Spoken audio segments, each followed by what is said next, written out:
Meron na naman tayong natuklasan na bagong bukas na quality na barbershop dito sa bayan ng GMA Cavite. Dito nga ay talagang sulit yung maibabayad ninyo. Dahil dito nga ay talagang sobrang lupit din ng mga manggugupit dito. Nagbe-braids and dreadlocks nga din pala sila dito. At tapos pwede din kayo magpakulay ng buhok. At ayun na nga guys, dito nga pala ako nagpagupit sa Diamond Cuts Barbers. At tapos dito nyo nga laang din pala sila matatagpuan sa Poblacion 4, GMA Cavite. Halos malapit lang naman sila sa St. Peter. At yun, dun nyo na mismo makikita yung Diamond Cuts Barbers. Marami na nga din pala ang nagpapagupit dito at nagpapabraid and dreadlocks. Nakapagpagupit na nga din pala ako dito nakaraan at simula nga nun ay hindi na ako nagpagupit pa sa iba. Patuloy nga din pala ang mga improvement ng kanilang mga barbers. At tapos, sobrang goods nga din pala yung pwesto nila dito dahil may aircon at komportable na mauupuan. Narito na nga din pala ang kanilang rate at open na nga din pala sila simula 9 AM to 8 PM. Ang pinagupit ko nga pala dito sa kanila ay yung nagtitrending na burst fade. Yung burst fade ba to ya?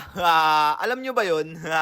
Pero ayun nga guys, quality at nagustuhan ko nga pala yung gawa nila dito. Napakaangas nga din pala ng ahit ko dito at saktong-sakto din sa aking gupit. May loyalty card nga din pala sila dito guys. Sa halagang 250 pesos nyo nga pala ay ma-achieve nyo na yung looks o haircut na gusto nyo. Kaya kung naghahanap kayo ng skill barbers at quality na barbershop, ay highly recommended ko na nasubukan nyo na din sa Diamond Cuts Barbers. At ayun na nga guys, hanggang dito na nga lang din po pala tayo. Kung nakukulangan man kayo sa impormasyon ay ilalagay ko na lang po sa comment section. So again, this is Ajak TV. Thank you for sunshine, thank you for rain, thank you for joy. Ingat, salamat, bye-bye, ble!